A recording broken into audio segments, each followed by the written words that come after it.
역대상 26장 1절부터 19절입니다. 고라 사람들의 문지기반들은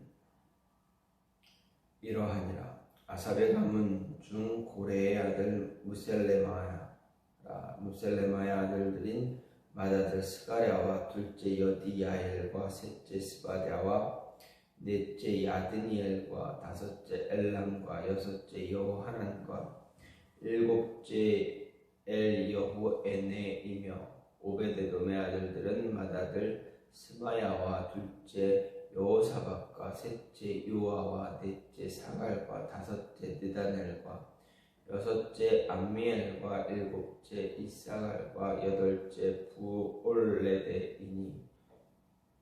이는 하나님이 오벳에돔에게 복을 주셨습니다. 그의 아들 스마야도 두어 아들을 낳았으니 그들의 조상의 가문을 다스리는 자여 큰 용사라. 스마야의 아들들은 오드니와 르바엘과 오벳과 엘사밧과 엘사밧의 형제 엘리후와 스마갸는 능력이 있는 자이니 이는 다 오벳에돔의 자손이라. 그들과 그의 아들들과 그의 형제들은 다 능력이 있어 그 직무를 잘하는 자이니 오벳에돔에게서 난 자가 62명이며 또 부셀레마의 아들과 형제 18명은 능력이 있는 자라.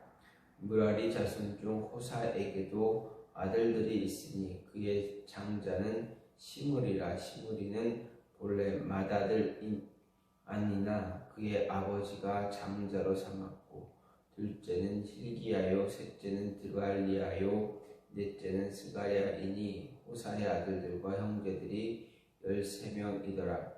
이상은 다 문지기의 반장으로서 그 형제처럼 직임을 얻어 여호와의 성전에서 섬기는 자들이라. 강문을 지키기 위하여 그의 조상의 가문을 따라 각 대소를 막론하고 다 제비 뽑혔으니 셀레미야는 동쪽을 뽑았고 그의 아들 스가랴는 명철한 모사라. 모사를 위하여 제비 뽑으니 북쪽을 뽑았고 오베데돔은 남쪽을 뽑았으며 그의 아들들은 곳간을 뽑았으며 숫빔과 호사는 서쪽을 뽑아 큰 길로 통한 살레겟 문 곁에 있어 서로 대하여 파수하였으니 동쪽 문에 레위 사람이 6이요 북쪽 문에 매일 4사람이요 남쪽 문에 매일 4사람이요 곳간에는 2씩이며 서쪽들에 있는 큰 길에 4사람 그리고 뜰에 2사람이라.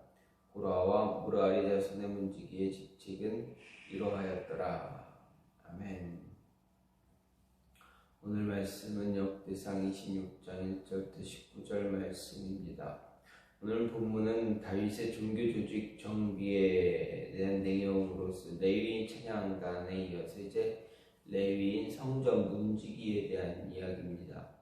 먼저 1절부터 12절은 성전 문지기 24반열의 대표를 기록하고 있습니다. 여기 기록에 의하면 성전 문지기는 고라 족속 아삽의 자손 무셀레마 계열에서 7개 반열, 고라 족속 그앗 가문의 오벳에돔 계열에서 7개 반열, 오벳에돔의 아들 스마야 계열이 6반열, 무라리 가손 호사의 계열이 4반열을 차지하고 있습니다. 그리고 13절부터 19절 말씀은 성전 문지기들의 담당 구역을 제비 뽑기를 통해서 공평하게 선정한 사실을 기록합니다.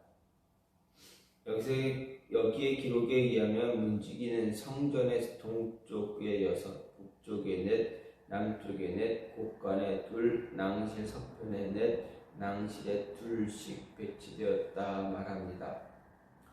한편 성전 문지기들의 직무는 성전을 세상과 구별된 하나님의 임재의 상징적인 처소로 거룩하게 보존하는 것이 성전 문지기의 임무입니다. 그래서 이들은 할례받지 않은 이방인이나 죄인들의 성전 출입을 막았습니다. 그리고 여기서 주목할 사실은 전날 다윗이 언약궤를 운반하다가 율법에 규정된 말씀을 어기고 수레로 언약궤를 운번하려다가 실패한 후 언약궤를 3개월간 보관했던 오벳 에돔의 가문 사람들이 성전 문지기의 3분의 1을 차지했다라는 것을 볼 수가 있습니다. 이것은 오벳 에돔이 언약궤를 잘 보관한 데에 대한 하나님의 어떤 축복의 결과이기도 하지만 다윗의 배려이고 보상이기도 할 수 있다라고 생각할 수가 있습니다. 어쨌든 오늘 말씀, 이 성전 문지기에 대한 이 말씀을 보면서 하나님은 하나님을 위해서 행하는 작은 일을 잊지 않고 갚아주신다라는 것을 볼 수가 있습니다. 5절에 하나님이 오베드돔에게 복을 주셨다 했습니다. 하나님이 오베드돔에게 복을 주신 이유 무엇입니까?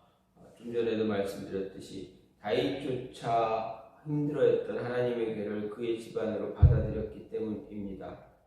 하지만 보게 되면 사실은 오베데돔이 하나님의 궤를 자신의 집으로 옮기게 된 건, 받아들이게 된 건 그의 의지에서 비롯된 것은 아닙니다.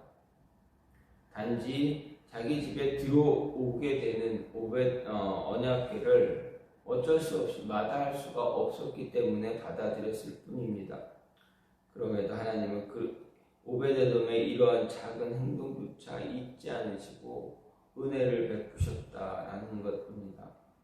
이렇게 하나님은 영웅적인 행위만 그리고 위대한 업적을 이룬 자에게만 하나님은 큰 은혜를 베푸시는 것이 아니라 작고 사소한 일, 누구도 기억하지 못할 만한 그러한 일을 행한 자들을 잊지 않으시고 그에게 하나님의 은혜를 부어주신다라는 것입니다. 따라서 우리는 언제나 우리에게 주어진 일이 작을지라도 이 작은 일에도 책임을 다하고 성실하게 임해야 한다라는 것입니다. 또한 하나님을 위해서 우리에게 주어진 임무에 성실하고 진실하게 임해야 하는 것을 볼 수가 있습니다. 8절 보면 오베데돔의 자손들이 다 능력이 있어 그 직무를 잘하는 자다 이렇게 이야기합니다. 이제 그 직무를 무엇을 말합니까? 바로 문지기의 직무를 말합니다. 오벳에돔과 그의 자손들의 문지기의 직무를 행함에 있어서 탁월한 능력을 발휘했다라는 것. 하지만 사실 문지기의 직무라는 것 그렇게 특별하고 그러한 모습이 아닙니다. 특별한 재능이나 학식을 필요로 하는 그러한 직분이 아닙니다. 그냥 단지 성전에 출입하는 자의 신원을 확인하고 들여보내는 것만입니다. 또 들여보내지 말아야 될 자는 들여보내지 않으면 되는 것이 바로 문지기가 하는 일입니다. 그것이 전부라 해도 틀린 것이 아닙니다. 그래서 어느 사회에서든지 문지기는 지혜롭고 능력 있는 그러한 사람이 하는 고위관직이 아니라 어떻게 보면 가장 힘없고 볼품없는 낮은 계층의 사람들이 하는 그러한 천한 일로 분류가 되어 있습니다. 그래서 요즘에 우리가 흔히 나오는 이렇게 뉴스거리를 보면 아파트 경비원들에 대한 갑질에 대해서 이야기하지 않습니까? 아파트 경비원 하시는 분들, 그런 분들을 어떤 비하하는 것은 아니겠지만, 재능이 있고 학식이 있어야만 그 일을 하는 것 아니지 않습니까? 대부분 나이 드신 분들을 그런 분들이 많이 하는 일들이 바로 그런 모습입니다. 어떻게 보면 그렇기 때문에 조금 돈이 있다, 힘이 있다는 사람들이 함부로 대하는 그러한 모습을 갖고 있습니다. 이렇게 문지기의 일은 어떠한 힘이 있거나 권력이 있거나 학식이 있거나 그런 모습의 사람들이 하는 그런 일이 아니라 그저 사람들이 생각하기에 하찮은, 힘없고 그냥 하찮은 그러한 모습에 있는 사람들이, 낮은 사람들이 하는 일로 생각되었습니다.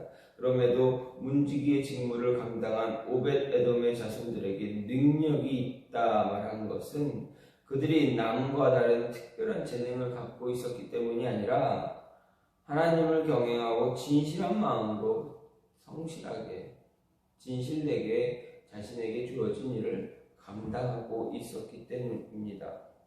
성도의 능력이란 바로 어떤 특별한 재능과 자질을 갖추고 있는 것보다 하나님을 경외하는 진실한 마음으로 성실하게 자신에게 맡겨진 일을 수행하는 것이 우리에게 주어진 우리의 참된 능력이다라는 것을 잊지 말아야 합니다. 마지막으로 주어진 임무를 귀하게 만드는 것은 임무의 종류가 아니라 목적이다라는 것입니다.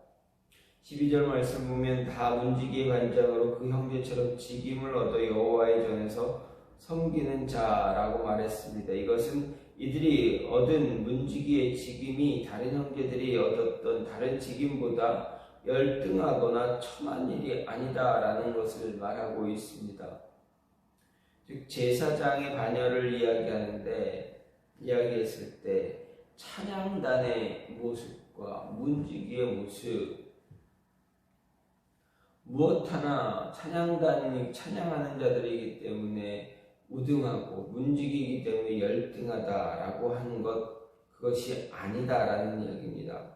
문지기의 직임이 비록 세상에서 천한 일로 보잘것없어 보이는 그러한 일일지라도 성전에서는 절대 그렇지 않다라는 이야기입니다. 그 직임은 레위인들이 맡았던 다른 모든 직임들과 마찬가지로 거룩하고 영광스러운 그러한 직분입니다.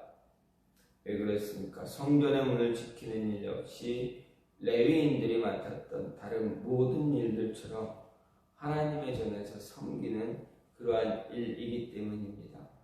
이렇게 어떤 직임이 귀하냐 그렇지 않냐 결정하는 것, 그 일이 어떤 일이냐가 아니라 그 일을 무엇 때문에 누구를 위해서 하느냐 하는 것입니다. 즉 임무의 종류가 아니라 일의 목적이 그 직임의 귀천을 결정한다는 것입니다. 아무리 그럴싸한 일이라도 그 일이 악한 목적으로 행해지는 것이라면 그 일은 악한 것입니다. 해서는 안 되는 것입니다.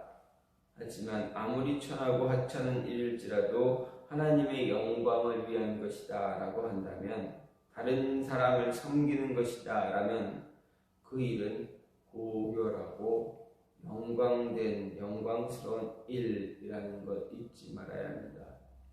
따라서 어떤 일이냐가 중요한 것이 아니라, 일의 종류가 중요한 것이 아니라 그 일을 어떤 목적으로 누구를 위해서 하느냐, 무엇 때문에 하느냐, 누구를 위해서 하느냐가 더 중요하다라는 것입니다. 따라서 우리에게 맡겨진 모든 일들은 어떤 것이냐라는 것을 생각하기보다는 누구를 위해서 하느냐, 나에게 주어진 내가 오늘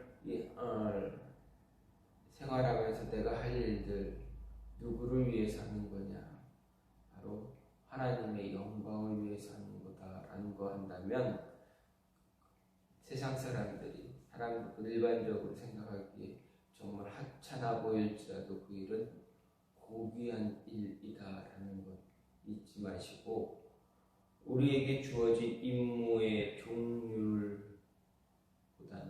목적을 생각하며 맡겨진 일에 최선을 다할 수 있는 그런 모습이 있기를 간절히 소망합니다. 이 시간같이 기도하기 원하는 것은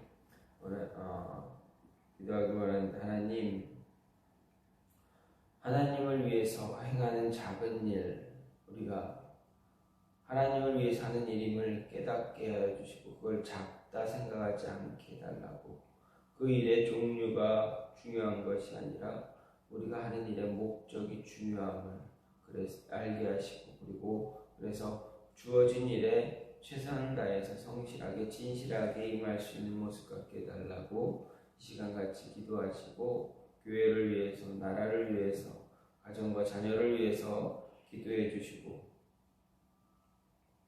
개인 기도로 마무리하는 시간